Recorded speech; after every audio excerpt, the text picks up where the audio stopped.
Hello everyone, welcome on my channel education hub पर। तो आज हम डिस्कस करने वाले हैं जैन धर्म के बारे में। ठीक है, जैन धर्म में कहाँ से शुरू हुआ था, कौन इसके संस्थापक थे, कितनी बौद्ध संगीतियाँ हुई, आज हम सभी के बारे में डिस्कस करेंगे। तो वीडियो में बने रहिएगा और चैनल को लाइक कीजिएगा, सब्सक्राइब कीजिएगा और कमेंट करना ना भूलिएगा। तो चलिए आगे बढ़ते हैं जैन धर्म के बारे में। जैन धर्म, ठीक है, जैन धर्म के संस्थापक एक प्रथम तीन तीर्थंकर ऋषभदेव थे। ठीक है, जैन धर्म के संस्थापक एक प्रथम तीर्थंकर कौन थे? ऋषभदेव थे, इन्हीं को माना जाता है। ठीक है, जो स्वयं तप के माध्यम से आत्मज्ञान प्राप्त करते हैं, जो संसार रूपी सागर से पार लगाने वाले तीर्थ की रचना करते हैं, वे तीर्थंकर कहलाते हैं। ठीक है, तीर्थंकर किसे कहते हैं? जो स्वयं आत्मा को अपनी तप करते हैं, तपस्या करते हैं और जो संसार से अपने को दूर रखते हैं। ठीक है, वह कौन कहलाते हैं? तीर्थंकर कहलाते हैं। तो सांसारिक जीवन की बात कर लेते हैं महावीर स्वामी। ठीक है, महावीर स्वामी का जन्म हुआ था 1540 ईस्वी में कुंडग्राम वैशाली में। ठीक है, कब हुआ था? 1540 ईस्वी में कुंडग्राम में इनका जन्म हुआ था। इनके पिता का क्या नाम था? इनके पिता का नाम था सिद्धार्थ। ठीक है, माता का नाम था तिशला, भाई थे नंदीवर्धन, पत्नी थी यशोदा, पुत्री थी प्रियदर्शिनी और दामाद थे जमाली। ठीक है, जमाली का आगे एक रोल है, वो मैं आपको बताऊंगा। तो चलिए आगे बढ़ते हैं। महावीर स्वामी जी के पिता कुंडग्राम के ज्ञात्रिक वंश के राजा थे। ठीक है, कौन थे महावीर स्वामी के पिता? ज्ञात्रिक वंश के कुंडग्राम के एक राजा थे। महावीर स्वामी का बचपन का नाम वर्धमान था। ठीक है, याद रखिएगा, कई बार पेपर में पूछा गया है कि महावीर स्वामी के बचपन का नाम क्या था, तो वर्धमान याद रखिएगा। आध्यात्मिक जीवन इनका कैसा था? महावीर स्वामी ने 30 वर्ष की उम्र में अपने माता पिता की मृत्यु के बाद बड़े भाई नंदीवर्धन से अनुमति लेकर संन्यास जीवन को स्वीकार किया था। मतलब ये था कि जो इन्होंने अपना आध्यात्मिक जीवन कैसे शुरू किया था, जब इनके माता पिता की मृत्यु हो गई थी, तो उस समय ये 30 वर्ष के थे। ठीक है, लेकिन इन्होंने अपने बड़े भाई से आध्यात्मिकता यानी सन्यासी बनने के लिए उनसे अनुमति मांगी और उन्होंने अनुमति दे दी, जिससे उन्होंने अपना आध्यात्मिक जीवन शुरू किया। प्रमुख जैन तीर्थंकर एवं उनके प्रतीक चिन्ह। ठीक है, जैन धर्म के कुल 24 तीर्थंकर हुए हैं। ठीक है, लेकिन हमें 24 को नहीं पढ़ना है और उनके बारे में पढ़ना है जो मुख्य रूप से थे। ठीक है, तो पहला है ऋषभदेव। ठीक है, याद रखिए, पहले कौन थे? ऋषभदेव। और दूसरे कौन थे?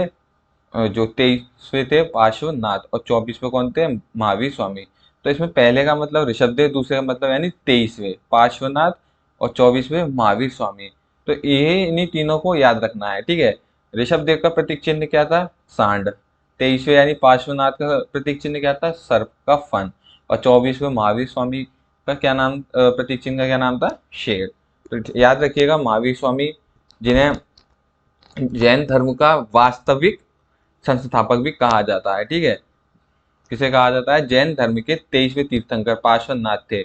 इन्हें झारखंड के सम्मेद शिखर पर ज्ञान की प्राप्ति हुई थी। जो 23वें थे तीर्थंकर पार्श्वनाथ, उन्हें कहाँ ज्ञान की प्राप्ति हुई थी? सम्मेद शिखर पर ज्ञान की प्राप्ति हुई थी, झारखंड में। ठीक है, ज्ञान प्राप्ति के बाद इन्होंने 4 नियम बताए थे, जिसे चतुरायण धर्म कहा गया। ठीक है, किसने बताए थे? पार्श्वनाथ ने 4 नियम बताए थे, जिसे चतुरायण धर्म कहा गया। तो पहला था हिंसा ना करना, दूसरा था सदा सत्य बोलना, तीसरा था चोरी ना करना, चौथा था संपत्ति ना रखना। ठीक है, कौन कौन से नियम थे आपने देख लिए। और जैन धर्म के 24वें अंतिम तीर्थंकर कौन थे? महावीर स्वामी थे। ठीक है, जिन्होंने वास्तविक जैन धर्म की स्थापना की थी, जिन्हें संस्थापक माना जाता है। तो पार्श्वनाथ के कौन से चतुरायन धर्म थे? 4। हिंसा ना करना, सदा सत्य बोलना, चोरी ना करना, संपत्ति रखना। ठीक है, फिर 23वें के बाद कौन हुए थे? 24वें। 24वें और आखिरी, ठीक है, कौन थे? महावीर स्वामी थे, जिन्हें जैन धर्म का वास्तविक संस्थापक कहा जाता है। एग्जाम में पूछा जाता है कि जैन धर्म के वास्तविक संस्थापक कौन थे, तो आप याद रखिएगा महावीर स्वामी। 12 वर्ष की कठिन तपस्या के बाद महावीर स्वामी जी को ऋजुपालिका नदी के तट पर साल वृक्ष के नीचे तपस्या करते हुए ज्ञान की प्राप्ति हुई। ठीक है, कब हुई थी? 12 वर्ष की कठिन तपस्या की थी इन्होंने, और ऋजुपालिका नदी तट के पास साल वृक्ष के नीचे ये बैठे हुए थे, वहां इन्हें ज्ञान की प्राप्ति हुई थी। ज्ञान की प्राप्ति होने के बाद इन्हें क्या कहा गया? कैवल्य कहा गया। याद रखिएगा, कि ज्ञान प्राप्ति के बाद महावीर स्वामी को क्या कहा गया है? कैवल्य। इसी समय से महावीर स्वामी अहरत पूज्य निर्ग्रंथ बंधनहीन जिन विजेता कहलाए। ठीक है, इन्हें अन्य नामों से भी जाने जाने लगे, जैसे अहरत पूज्य, निर्ग्रंथ बंधनहीन, जिन विजेता। ठीक है, इन नामों से इनको जाने जाना लगा। आगे है, इन्होंने अपना पहला उपदेश राजगीर में दिया था। ठीक है, कहाँ दिया था पहला उपदेश? राजगीर में दिया था। और अंतिम उपदेश दिया था पावापुरी में। ठीक है, समझ में आ गया होगा। पूछा जाता है कि पहला और आखिरी उपदेश कहाँ दिया गया था, तो पहला उपदेश दिया था राजगिरी में, दूसरा उपदेश दिया था पावापुरी में। तो आगे देखते हैं। महावीर स्वामी ने अपना उपदेश प्राकृत भाषा में दिया था। किस भाषा में दिया था? प्राकृत भाषा में दिया था। महावीर स्वामी का प्रथम भिक्षु यानी उनका जो प्रथम सन्यासी था तो कौन था? उन्हीं का दामाद जमील। ठीक है, मैंने अभी आपको बताया था कि इनका एक बहुत बड़ा रोल था। तो इनका जो पहला सन्यासी कौन बना था? इनका दामाद जमील। ज्ञान प्राप्ति के बाद महावीर स्वामी जी के कुल 5 नियम बताए जिसमें पंचायन धर्म कहा गया। ठीक है, जिन 5 नियमों को क्या कहा गया? पंचायन धर्म कहा गया। तो चलिए इन 5 नियमों को देख लेते हैं। पहला है हिंसा ना करना, दूसरा है सदा सत्य बोलना, तीसरा है चोरी ना करना, चौथा है संपत्ति रखना, और पांचवा है ब्रह्मचर्य जीवन को अपनाना। ठीक है, 4 तो हमने पहले पढ़ लिए थे पार्श्वनाथ वाले में, लगभग सेम ही है। और पांचवा इन्होंने बताया था कि ब्रह्मचर्य जीवन व्यतीत करना यानी सन्यासी बनना। तो ठीक है, ये थे इनके 5 नियम जिन्हें पंचायन धर्म कहा गया। महावीर स्वामी जी के त्रिरत्न दिए गए थे। ठीक है, इन्होंने अपने 3 रत्न बताए थे। चलिए उनके बारे में बात कर लेते हैं। तो पहला था सम्यक दर्शन, दूसरा था सम्यक ज्ञान, और तीसरा था सम्यक आचरण। ठीक है, इनके त्रिरत्न कौन से थे? सम्यक दर्शन, सम्यक ज्ञान और सम्यक आचरण। याद रखिएगा, दर्शन ज्ञान आचरण। दर्शन से ज्ञान मिला और ज्ञान उसी को मिला जिसका आचरण अच्छा था। ठीक है, समझ में आ गया होगा। तो इनके कौन से त्रिरत्न थे? सम्यक दर्शन, सम्यक ज्ञान, सम्यक आचरण। तो एक नोट है कि जैन धर्म में ईश्वर की मान्यता नहीं है बल्कि आत्मा की मान्यता है। यानी महावीर स्वामी कहते थे कि ईश्वर कुछ नहीं है लेकिन आत्मा ही सब कुछ है, आत्मा ही ईश्वर है। तो उनका कहना यह था। इसलिए महावीर स्वामी ने मूर्ति पूजा और कर्मकांड का विरोध किया था। ठीक है, इन्होंने क्या कहा था कि मूर्ति पूजा और कर्मकांड का विरोध किया था क्योंकि आत्मा ही ईश्वर ये मानते थे। महावीर स्वामी ने पुनर्जन्म को माना था। ठीक है, किसको माना था? पुनर्जन्म को माना था। 72 वर्ष की आयु में 468 ईसा पूर्व को महावीर स्वामी जी का पावापुरी में निधन हुआ था। ठीक है, कहाँ हुआ था? पावापुरी में इनका निधन हो गया था। कब हुआ था? 72 वर्ष की आयु में। महावीर स्वामी के 2 प्रमुख अनुयायी थे। कौन थे? 2 प्रमुख यानी भक्त थे, सन्यासी थे। ठीक है, पहले कौन थे? स्थूलभद्र, और दूसरे कौन थे? बाहुभद्र। ठीक है, जो स्थूलभद्र थे वह श्वेतांबर कहलाए, और जो बाहुभद्र थे वह क्या कहलाए? दिगंबर। ठीक है, जो स्थूलभद्र थे, जो श्वेतांबर थे, वे श्वेत वस्त्र धारण करते थे यानी सफेद वस्त्रों का धारण करते थे, और जो दिगंबर थे वो नग्न रहते थे। ठीक है, याद समझ में आ गया होगा इन दोनों में डिफरेंस। श्वेतांबर कौन थे?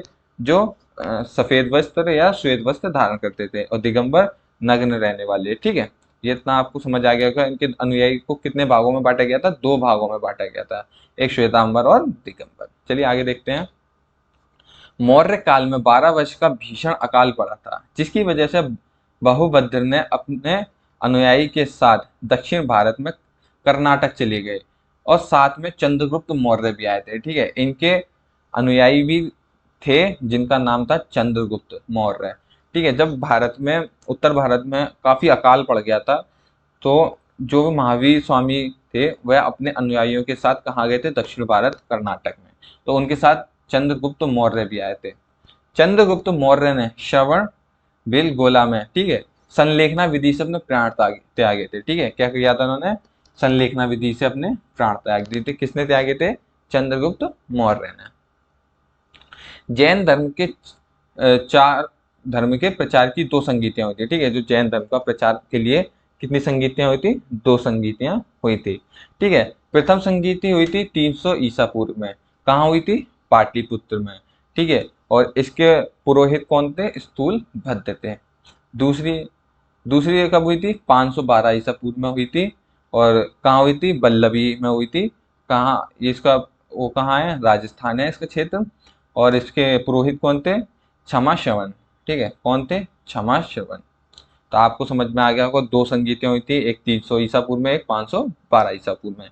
300 पहली थी पाटलिपुत्र में हुई थी, और द्वितीय हुई थी बल्लभी में। ठीक है, तो चलिए आगे बढ़ते हैं। जैन साहित्य के बारे में बात कर लेते हैं। जैन साहित्य एक काल की रचना नहीं है, यानी ये एक समय की रचना नहीं है, ये भिन्न भिन्न समय से संबंधित है। जैसे एक साहित्य आज हो गई, एक साहित्य कुछ साल बाद हो रही है। तो ये कोई एक समय की घटना नहीं थी जैन साहित्य, यह बहुत भिन्न भिन्न काल की जैन साहित्य की घटना थी। तो जैन साहित्य को आगम कहा जाता है। ठीक है, क्या कहा गया? आगम। तो इस यह कितने टाइप की थी? ये थी 5 टाइप की। तो कौन कौन सी थी? इसमें जैन साहित्य के अंग क्या क्या थे? 12 अंग थे, 12 ही उपांग थे, 10 प्रकीर्ण थी, 6 छेद सूत्र थे, और 4 मंगल सूत्र थे। ठीक है, तो जैन साहित्य आप समझ गए होंगे। इसके 5 अंग थे, 12 अंग है, 5 उपंग है, 10 प्रकीर्ण है, और 6 छेद सूत्र है, और 4 मंगल सूत्र है। ठीक है, तो आज की वीडियो में बस इतना ही। अगर आपको वीडियो अच्छा लगा हो तो प्लीज़ लाइक कीजिए, कमेंट कीजिए, और सब्सक्राइब करना ना भूलिएगा @education hub 940।